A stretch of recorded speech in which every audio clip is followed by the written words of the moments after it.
नमस्कार। मैं सुनीता कथा मंथन में आप सबका स्वागत करती हूँ। कथा मंथन में आज सुनिए सुभद्रा कुमारी चौहान जी की कहानी दृष्टिकोण। सुभद्रा जी की अन्य कहानियाँ आपको हमारी प्लेलिस्ट से मिल जाएंगी। लिंक आपको एंड स्क्रीन तथा डिस्क्रिप्शन बॉक्स में मिल जाएगा। इसके अलावा अन्य लेखक लेखिकाओं की कहानी और उपन्यास का लिंक भी आपको डिस्क्रिप्शन बॉक्स से मिल जाएगा। आप वहां जाकर के चेक कर सकते हैं और अपनी मनपसंद लेखक की कहानी और उपन्यास सुन सकते हैं। अगर आपको हमारी चैनल की कहानियाँ पसंद आती हैं तो हमारे चैनल को सब्सक्राइब और हमारी वीडियो को शेयर करना ना भूलिएगा। तो चलिए शुरू करते हैं। कहानी दृष्टिकोण, लेखिका सुभद्रा कुमारी चौहान। निर्मला विश्व प्रेम की उपासिका थी। संसार में सबके लिए उसके भाव समान थे। उसके हृदय में अपने पराये का भेदभाव ना था। स्वभाव से ही वह मिलनसार, सरल, हंसमुख और नेक थी। साधारण पढ़ी लिखी थी। अंग्रेजी में शायद मैट्रिक पास थी, परंतु हिंदी का उसे अच्छा ज्ञान था।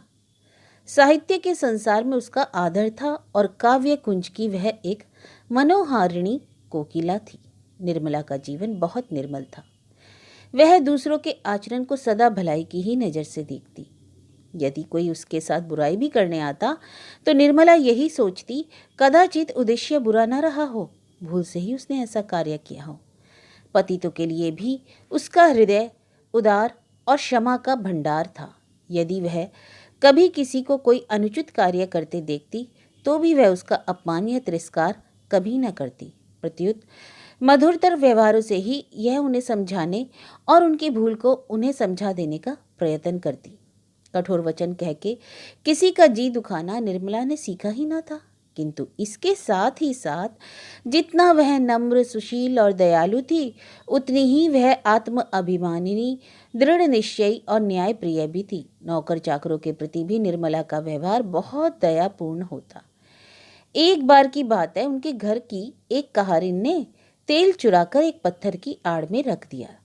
उसकी नीयत यह थी कि घर जाते समय वह बाहर के भारी चुपचाप लेती चली जाएगी।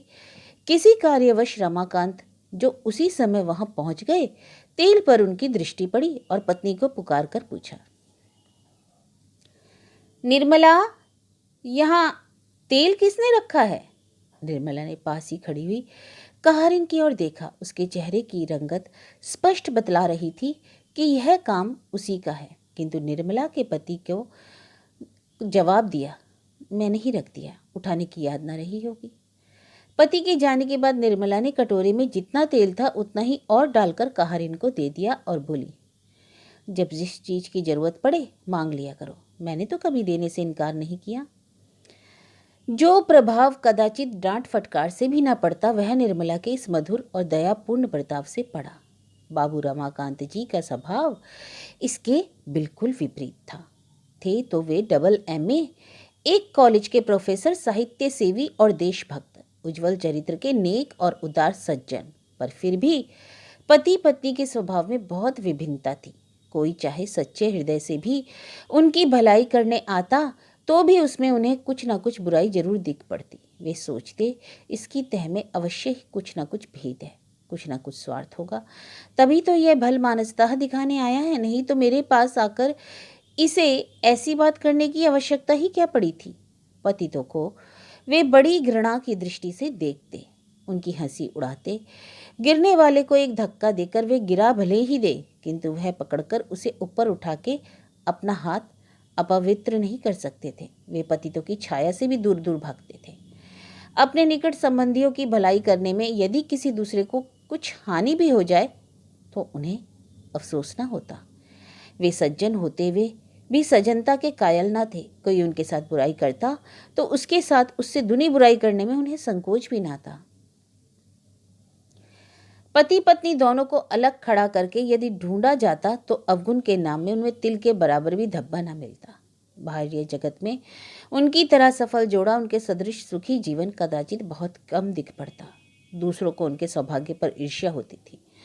उनमें आपस में कभी किसी प्रकार का झगड़ा या अप्रिय व्यवहार ना होता। फिर भी दोनों में पद पद पर मतभेद होने के कारण उनका जीवन सुखी न रहने पाता।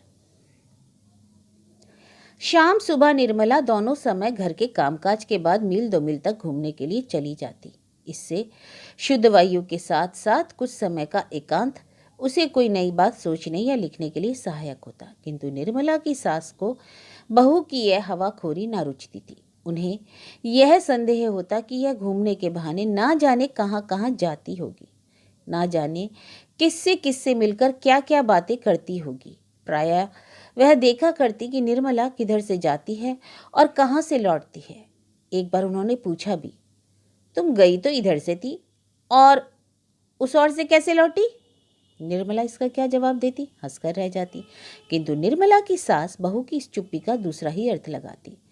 उन्हें निर्मला का आचरण पसंद ना था, उसके चरित्र पर उन्हें पद पद पर संदेह होता। किंतु इन मामलों में जब वे स्वयं रमाकांत को ही उदासीन पाती तो उन्हें भी मन महसूस कर रह जाना पड़ता था, क्योंकि रमाकांत के सामने भी निर्मला घूमने निकल जाती और घंटों बाद लौटती।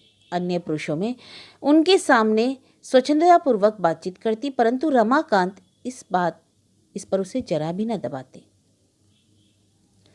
किंतु कभी कभी जब उनसे सहन न होता तो वे रमाकांत से कुछ न कुछ कह बैठती, तो भी वे यही कहकर कि इसमें बुराई क्या है टाल देते। उनकी समझ में रमाकांत इस प्रकार माँ की बात ना मानने के लिए भी पत्नी को शह देते थे। इसलिए वे प्रत्यक्ष रूप से तो निर्मला को अधिक कुछ ना कह सकती थी, किंतु अप्रत्यक्ष रूप से कुत्ते बिल्ली के बहाने ही सही अपने दिल का गुबार निकाला करती। निर्मला सब सुनती और समझती, किंतु वह सुनकर भी ना सुनती और जानकर भी अनजान बनी रहती। वह अपना काम नियम पूर्वक करती रहती। इन बातों का उसके ऊपर कुछ भी प्रभाव ना पड़ता। कभी कभी उसे कष्ट भी होता, किंतु वह उसे प्रकट ना होने देती। वह सदा प्रसन्न रहती, यहाँ तक कि उसके चेहरे पर शिकन तक ना आती। वह स्वयं किसी की बुराई न करना चाहती थी, उसके विरुद्ध चाहे कोई कुछ भी करता रहे। एक दिन कॉलेज से लौटते ही रमाकांत ने कहा, आज एक बड़ा ही विचित्र किस्सा हो गया निर्मला। क्या हुआ? निर्मला ने उत्सुकता से पूछा। घृणा का भाव प्रकट करते हुए रमाकांत बोले, अरे हुआ क्या? यही कि तुम्हारी बिट्टन को ना जाने किससे गर्भ रह गया है और अब 4-5 महीने का है। बात खुलते ही आज वह घर से निकाल दी गई। उसके मायके में तो कदाचित कोई है ही नहीं, अब सड़क पर बैठी रो रही है। बिट्टन बाल विधवा थी, वह जन्म ही की दुखिया थी। इसलिए निर्मला सदा उससे प्रेम और आदर का व्यवहार करती थी। बिट्टन की करुणाजनक अवस्था से निर्मला कातर हो उठी। उसने रमाकांत जी से पूछा, फिर उसका क्या होगा? कहाँ जाएगी वह अब? रमाकांत जी ने उपेक्षा से कहा, कहाँ जाएगी मैं क्या जानूं, जैसा किया है वैसा भोगेगी। निर्मला के मुंह से एक ठंडी आह निकल गई। कुछ देर बाद ना जाने क्या सोचकर वह दृढ़ स्वर में बोली, तो मैं जाती हूँ, उसे लिवा लाती हूँ। जब तक कोई दूसरा प्रबंध ना हो जाएगा वह मेरे साथ यहीं रहेगी। घबराकर रमाकांत बोले, नहीं नहीं, ऐसी बेवकूफ़ी ना करना। उसे यहाँ घर लाकर क्या करोगी? अपनी बदनामी भी करवानी है? तुम्हें तो कोई कुछ ना कहेगा, सब लोग मुझे ही बदनाम करेंगे। निर्मला ने दयाद्र भाव से कहा, अरे तो इतनी छोटी छोटी सी बातों से क्यों डरते हो? किसी की भलाई करने में भी लोग बदनाम करेंगे तो करने दो, परमात्मा तो हमारे हृदय को पहचानेगा। मुझे तो उसकी अवस्था पर बड़ी दया आती है। तुम कहो तो मैं अभी जाकर उसे लिवा लाऊं। रमाकांत के कुछ बोलने के पहले ही उनकी माँ बोल उठी, ऐसी औरतों का तो इसे बड़ा दर्द होता है। घर में बुलाने जा रही है, जाए कहीं भी मुंह काला करे, पर याद रखना, खबरदार जो उसे घर में बुलाया। मैं अभी से कह देती हूँ, अगर उस छूत ने घर में पैर रखा तो अच्छा ना होगा। निर्मला धीरे से बोली, अच्छा अगर वह आ ही गई तो फिर क्या करोगी अम्मा जी? अम्मा जी क्रोध से तिलमिला उठी, तड़प कर बोली, मार के लकड़ी पैर तोड़ दूंगी और क्या करूंगी। तू तो रामू के सिर चढ़ाने से इतनी बढ़ चढ़ के बोल रही है, सो रामू से डरती नहीं। तेरा और तेरे साथ रामू का भी मिजाज ठंडा कर दूंगी। ऐसी औरतों की परछाई में भी रहना मैं पाप समझती हूँ, और तू उसे घर में बुलाने जा रही है। निर्मला ने कहा, पर अम्मा जी यदि वह आई तो मैं दूसरों की तरह उसे दरवाजे पर से दुत्कार तो न दूंगी। मैं यह तो कहती ही नहीं कि उसे सदा ही अपने घर में रखा जाए, पर हाँ, जब तक उसका कोई प्रबंध ना हो जाए तब तक अगर वह घर के एक कोने में पड़ी रही तो कोई हानि तो ना होगी। और कौन वह हमारे चूल्हे चौके में जाएगी? आखिर बेचारी स्त्री ही तो है, भूले किससे नहीं होती। अम्मा जी क्रोध में आकर बोले, एक बार कह दिया ना, उसको घर में नहीं घुसने दूंगी, बार बार जबान चलाए जा रही है। अरे वह तो अपनी कोई नहीं, कोई अपनी सगी भी ऐसा करती तो मैं लात मारकर निकाल देती। अब बार बार पूछकर मेरे गुस्से को ना बढ़ा, नहीं तो अच्छा ना होगा। निर्मला ने नम्रता से कहा, पर तुम्हारा क्या बिगाड़ेगी अम्मा जी, मेरे कमरे में पड़ी रहेगी और तुम चाहो तो ऐसा प्रबंध कर दूं कि तुम्हें उसकी सूरत भी ना दिखे। और फिर अभी से उस पर इतनी बहस क्यों? वह तो तब की बात है जब मैं इस घर में उसे आश्रय दूंगी और वह आश्रय मांगने आएगी। अम्मा जी का क्रोध बढ़ा और वे कहने लगे, तेरे कमरे में रहेगी और मुझे उसकी सूरत ना दिखे तो क्या दूसरी बात हो जाएगी? कैसी उलटफेर की बात कहती है। तुझे अपने पढ़ने लिखने का बड़ा घमंड हो गया है, तू उस घमंड में ना भूली रहना। ऐसी पढ़ी लिखियों को मैं कौड़ी के मौल बराबर नहीं समझती। धर्म कर्म में तो सदा 100 गज दूर, और ऐसी कुजात औरतों पर दया करके चली है धर्म कमाने। वाहारी औरत!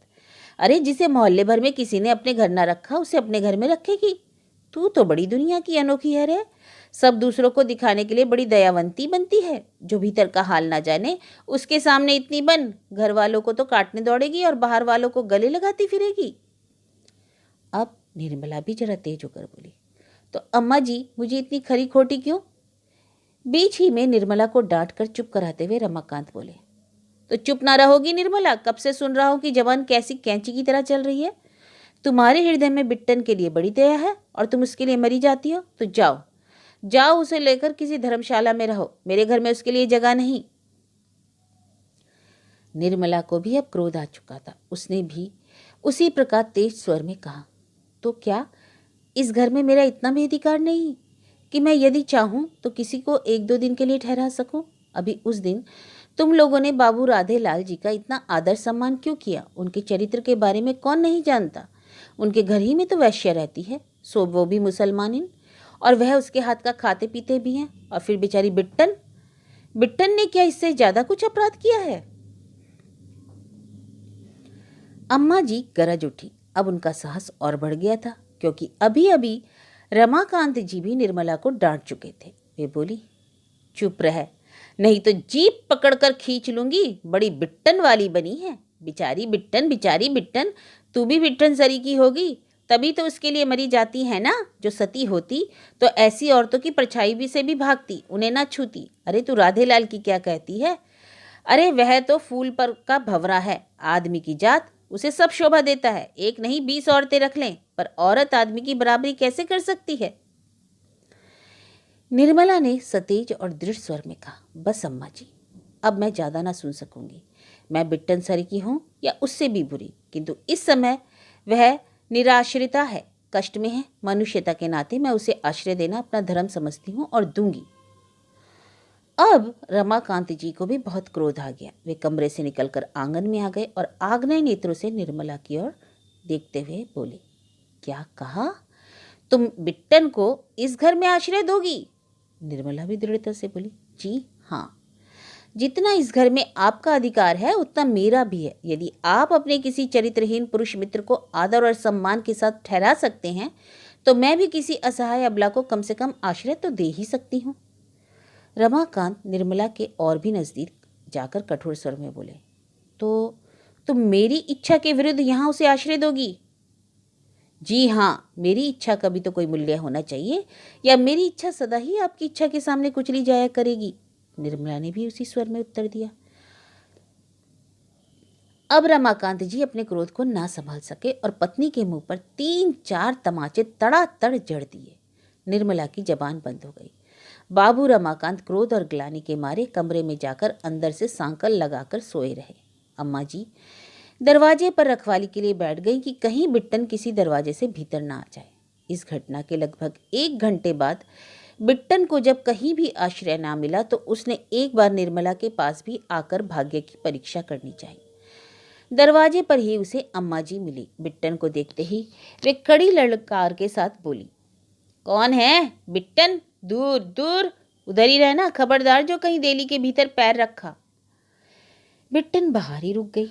निर्मला पास पहुंचकर शांत और कोमल स्वर में यह कहती हुई, बिट्टन अभी बाहर ही बैठो बहन, मैं तुम्हारे पास आती हूँ। देहली से बाहर निकल गई। बिट्टन और निर्मला दोनों बड़ी देर तक लिपट कर रोती रहीं। निर्मला ने कहा, तुम्हारी ही तरह मैं भी बिना घर की हूँ बहन। यदि इस घर पर मेरा कुछ भी अधिकार होता तो मैं तुम्हें इस समय कष्ट में कहीं ना जाने देती, पर क्या करूँ, विवश हूँ। किंतु तुम मेरा यह पत्र लेकर मेरे भाई ललित मोहन के पास जाओ, वे तुम्हारा सब प्रबंध कर देंगे। उनका स्थान तो तुम जानती ही हो, पर रात के समय पैदल जाना ठीक नहीं। यह रुपया लो, तांगा कर लेना। ईश्वर पर विश्वास रखना बहन, जिसका कोई नहीं होता उसका साथ परमात्मा देता है।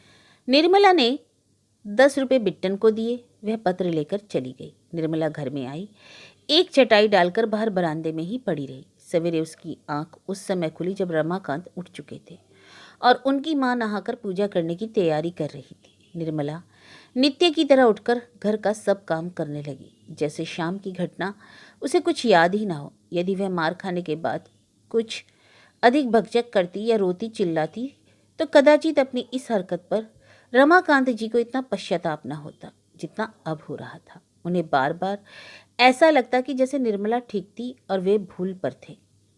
उनसे ऐसी भूल और कभी ना हुई थी। कल ना जाने क्यों और कैसे निर्मला पर हाथ चला बैठे थे। उनका व्यवहार उन्हीं की को 100 बिच्छुओं के दंश की तरह पीड़ा पहुंचा रहा था। वे अवसर ढूंढ रहे थे कि कहीं निर्मला उन्हें एकांत में मिल जाए तो वे पश्चाताप के आंसुओं से उसके पैर धो दें और उससे क्षमा मांग ले। किंतु निर्मला भी सतर्क थी। वह ऐसा मौका ही आने ना देती। वह बहुत बच कर काम कर रही थी कि उसके चेहरे पर कोई विशेष परिवर्तन भी ना था। ना तो यही प्रकट होता था कि खुश है और ना ही नाराज। हाँ, उसमें एक ही परिवर्तन था कि अब उसके व्यवहार में हुकूमत की झलक ना थी। वह अपने को उन्हीं 2-3 नौकरों में से एक समझती थी जो घर के काम करने के लिए होते हैं, किंतु उनका कोई अधिकार नहीं होता।